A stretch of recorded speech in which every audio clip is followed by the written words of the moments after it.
Lack of knowledge, confusion and duplication of courses are hindering Australia's attempts at retraining. This is the view of 9 final year communication students from the Hunter Institute, whose findings are the culmination of 4 months' research. In their survey, believed to be the first of its kind, the students criticised the CES for its antiquated card system and inadequate levels of staffing and resources.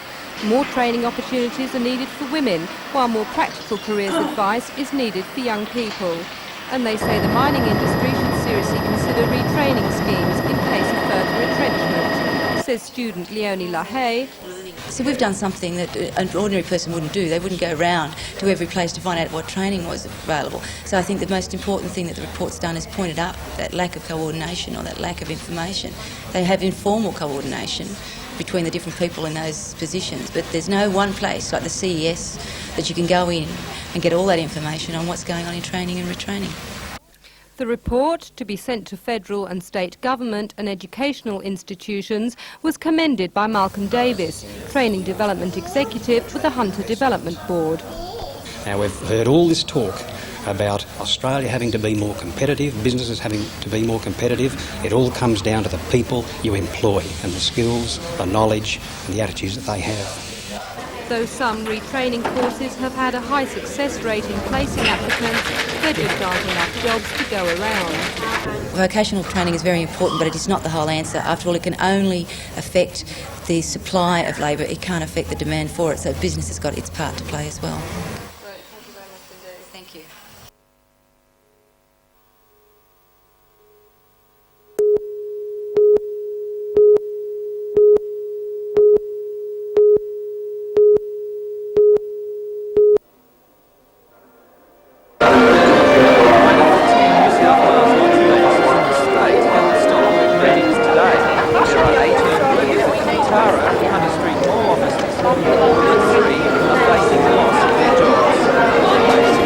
Is that one of either the Newcastle or Kotara branches will close within the next 2 or 3 months, and the other one will close by the end of next year. Locke West from the Public Service Association in the Hunter says it costs the government $3.5 million to run the 10 lottery offices in the state on a $20 million profit margin.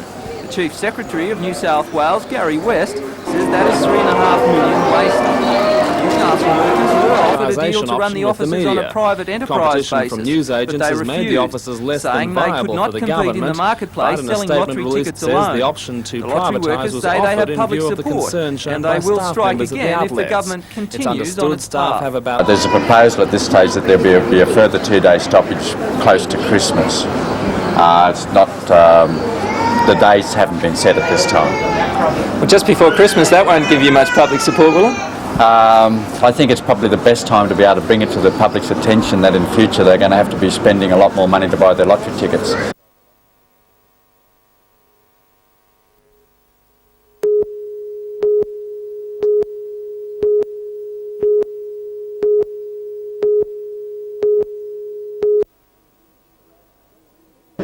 Luke Egan and fellow Aussie Craig Pitchers were the last 2 surfers to hit the water in today's round 4 of the BHP Steel International, and in the eye of most surfing fans it seemed the best had been saved for last. Both are desperately trying to earn top 30 rankings and realised a win today could put them one step closer. Luke in the black shirt clearly wasn't going to waste his time on mediocre waves and chose to make only 7 rides, every one of them impressive. For the most part he rode them out virtually to the shore, displaying some difficult manoeuvres with enormous ease and confidence. But at the same time, Craig wasn't being overshadowed, and he too made some big rides to make the task all that much harder for the judges. But the decision in the end was unanimous, 5-0 to Luke, now the only local surfer to make it to round 1 of the main event. In shock defeats today, locals Simon Law and Nicky Wood were both eliminated. Nicky, ranked number 16 in the world, was considered one of the big hopes. But despite his loss, there are still plenty of big names yet to surf, among them Damien Hardman, currently ranked number 3 in the world and ready, he says, for a really big surfing carnival. I'm actually surprised at the level of surfing. It's really high, but I think that's an indication of how good the waves are. The waves here are probably the best waves we've had for any of the 3 Australian contests. So I'm looking forward to surfing out there. Damien's appraisal of the waves was echoed enjoyed by all surfers today. With a strong offshore and waves that were long and not too small, it was perfect conditions for competitive surfing. Certainly that was reflected in the performances of the women when they took to the water for the quarter-final of their classic. Here the two Aussie greats, Jodie Cooper in black and Pam Burridge, really proved what a long way women's surfing has come. Pam won that contest 5-0, and if the perfect conditions weren't enough for former world champ Frida Zamba, there was plenty of reliable support coming from the shore from her husband, who with a lot of rather erratic hand signals guided her to an easy win. But while the temperature continues to soar here on Newcastle Beach, so does the excitement. In just a day's time, the top-class surfers will be taking to the waves. And they've admitted if the surfing to date is any indication, then they're going to have to pull out some big rides just to stay in touch. That's Surfest 88. I'm Tracy Reid for NBN News.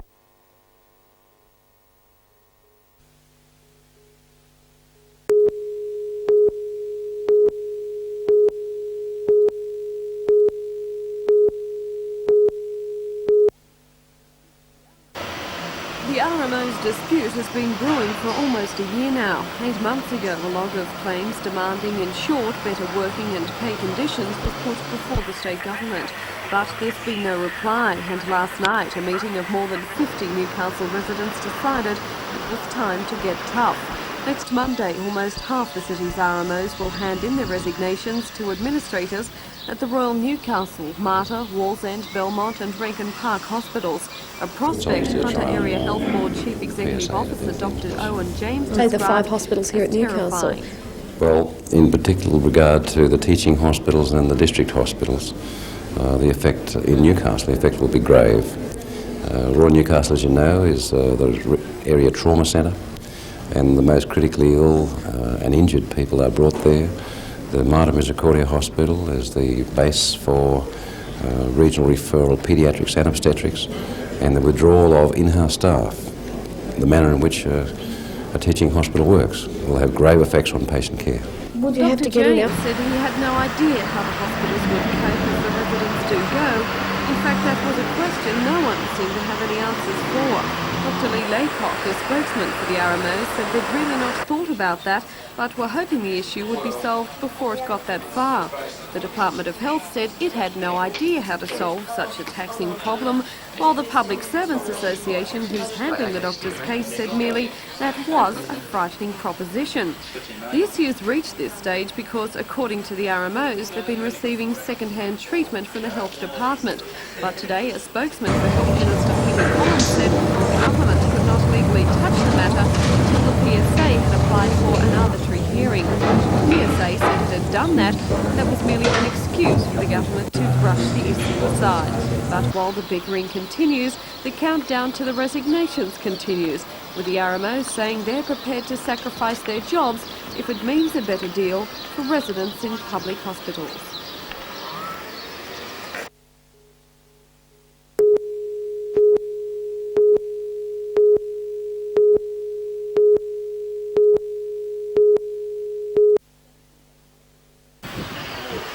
Stations at major regional centres are being inspected for a report which should be presented to Parliament in January. According to the Public Accounts Committee Chairman, Philip Smiles, the ambulance service is not overfunded, but spending could be pruned in some areas and reallocated to others. The number and type of vehicles used, the rostering of staff and the effectiveness of management are some areas being investigated. The committee is also exploring complaints about the system of promotion. In the Hunter, they include claims of nepotism, of religious prejudice and of failure to recognise talent. What the hell do you do with highly motivated, ambitious young ambulance officers who don't see the tradition of wait until you're 50 before you're at a senior level as an appropriate career option? Mr Smiles had nothing but praise for the standard of care provided by ambulance officers and admits it's hard to talk of saving money when saving lives. Absolutely, absolutely. And of course, if you're dealing with the relatives who've seen someone's life put in jeopardy because there's been limited funds allocated, that's a particularly difficult one. But the bottom line ultimately comes, what are you doing with your money? Are you dispersing it in a way that has most benefit to most people?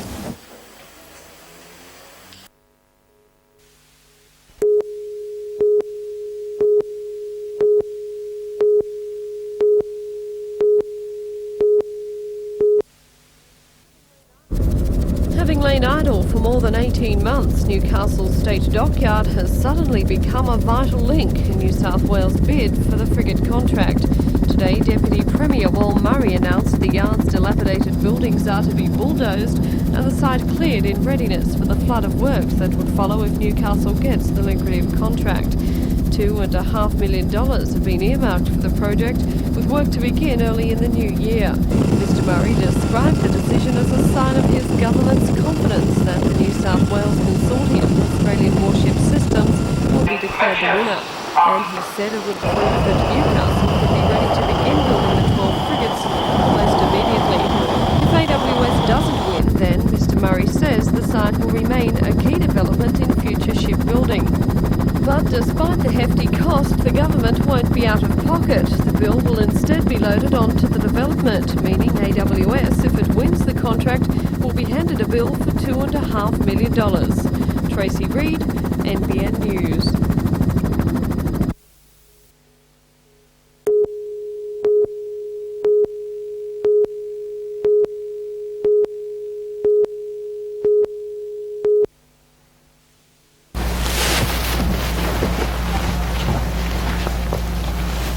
8 weeks ago, these young people were foreigners to the world of dairying.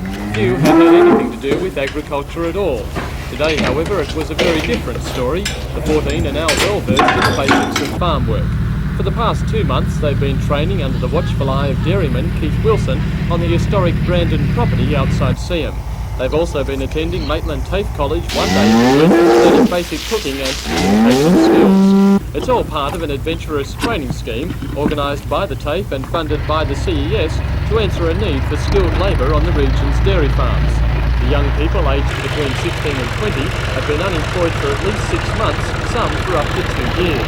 For them, the sudden transition to 5 a.m. starts and hard working days was tough but rewarding. I can drive a tractor now, do slashing, can earmark cows, brand them, milk the cows, bit of fencing, learn to get up early. The first couple of weeks was a bit hard getting used to the routine, but after you got into the flow of things, it's really good, a break, to get away from the usual walk of life. The lessons finish this week. They'll be followed by 2 weeks of work experience on other dairy farms in the area. Manager of the Maitland CES, Tom Skelding, says the success of the course will be measured ultimately by the number of trainees who get jobs, but says he is confident the format at least is promising. It's part of the jigsaw puzzle.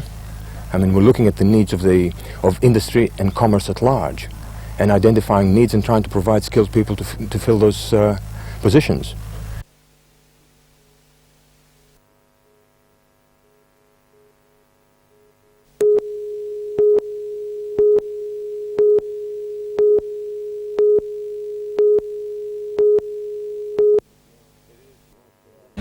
It is the most important game for us at the moment, and probably in the last decade, because not winning the game would mean that we are dead for the next 4 years. The Australians looked refreshed after their trip from Sydney, but the team has no plans for a peaceful stay in Newcastle. The Socceroos were accused of complacency in their loss to Fiji.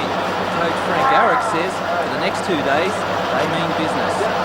We got tomorrow 2 training sessions, and Saturday morning some kind of warm-up, and off we go. That's the only reason we are here to do that preparation and really get ready for that game.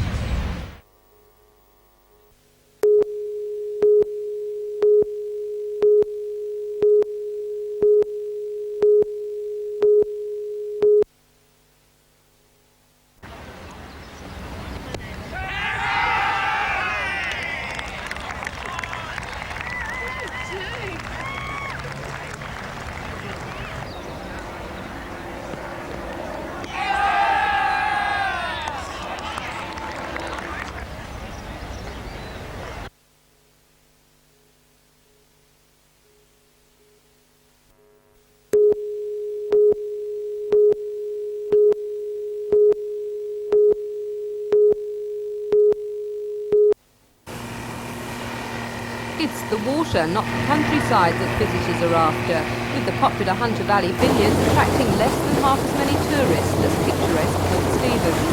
The Blue Water Wonderland is tops for the tourists, 1.5 million of them, who spent $80 million during their stay last year. 1 a.m. to 9 p.m. tomorrow and Sunday. Its next port of call will be Brisbane. Bicentennial celebrations, including the Queen's official opening of the Harbour Park, the First Fleet reenactment and visiting ships like the Young Endeavour have attracted peak crowds.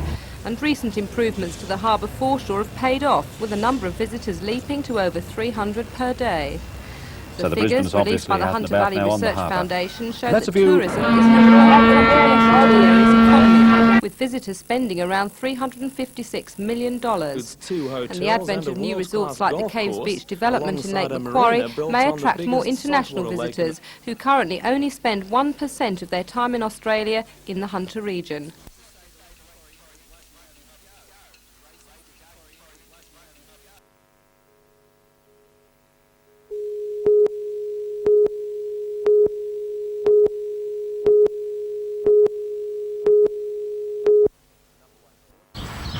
The number one sports ground was looking a picture for the first day's play. The recent good falls of rain have made the outfield and public areas of the ground perfect for both players and the patrons. The most important question on everyone's lips was how the pitch would play. It'll be hard and fast. The batsman's wicket, as always. Shield matches in Newcastle have always been well attended. Last year, 18,000 fans came to see the match against Queensland, which lasted just 3 days. It's this important as well for the continuation of games in the city. Well, we think we'll get at least one each year, and I think one's enough to handle for us in Newcastle each year. And they've usually been quite successful. Last year's was. Yeah, last year we had 18,000 people here, and I'm hopeful we'll have between 12 and 15,000 for this game. Western Australia won the toss and decided to bowl first and see if they could extract some early life from the wicket. And it was to be the captain himself, Terry Alderman, who would make the vital breakthrough, with John Dyson being caught by Brayshaw for 8. Next wicket to fall was that of Mark Taylor, caught behind off Mullally for 28. First over after lunch, and Steve Smith was trapped leg before off Hogan, and the Blues were 3 for 102. Mark Waugh, meanwhile, was piling on the runs. He'd raced to 69 off 96 balls and hitting 10 fours before skying a Bruce Reid ball to Hogan. Trevor Bayliss was another who got a start before Hogan had him caught behind for 39.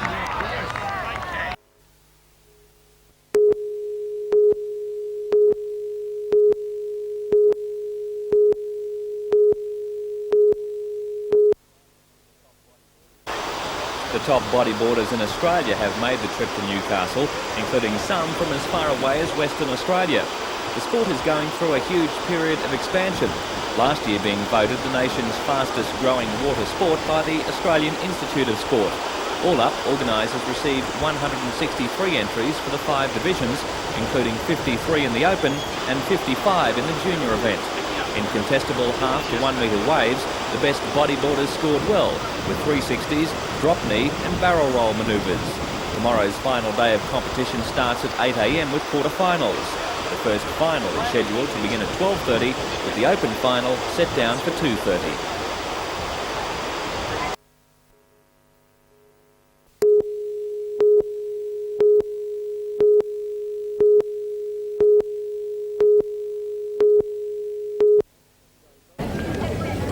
Today's opening was the culmination of 3.5 years planning and 14 months construction.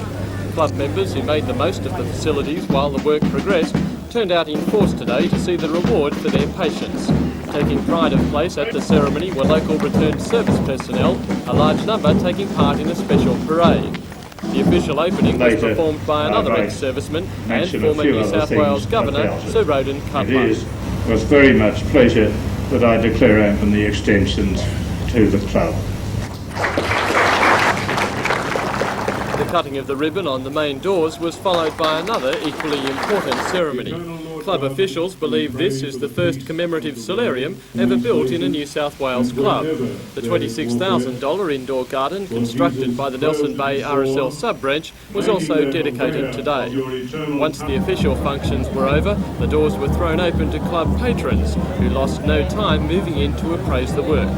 The extensions have more than doubled the club's floor space, allowing it to increase its membership from 6,500 to 10,000. The renovations extend throughout the club with new dining, drinking and playing areas. The improvements also include one unusual addition. The Nelson Bay RSL must rate as one of the few clubs offering entry to the accompaniment of a baby grand piano.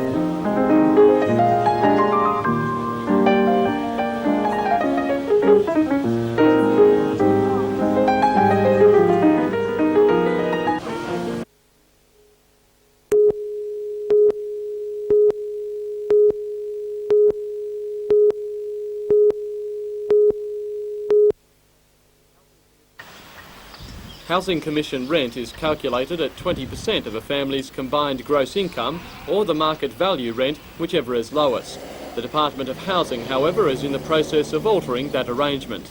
The last state government initiated an 18% increase to bring rents in line with market values. The new government brought in 12% of that in July, but with real estate prices soaring, the department now plans further increases of between 20 and 50%. They'll be brought in April next year.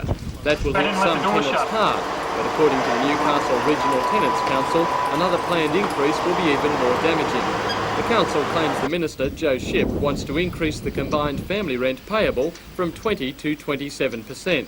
Regional tenant worker Betty Ann Bowie says if that increase is implemented, it will devastate families. Have. So school uniforms, excursions at school, books that might be needed are all going to be expenses that these tenants are not going to be able to afford. The Tenants Council has declared war on the Department of Housing, the battle starting with these pamphlets, which will be delivered to the 16,000 public housing tenancies in the region. The pamphlets ask tenants to write to the Minister or the Premier protesting the changes. The Tenants Council is also demanding another SHIP initiative be axed. The Minister says eligibility for subsidised housing will now be reviewed every 3 years. If the combined family income exceeds the maximum weekly total, around $580 for a family of 4, the tenants will be forced to move out. While supporting the concept in principle, the Tenants Council says the figure is far too low when it includes children's earnings as well.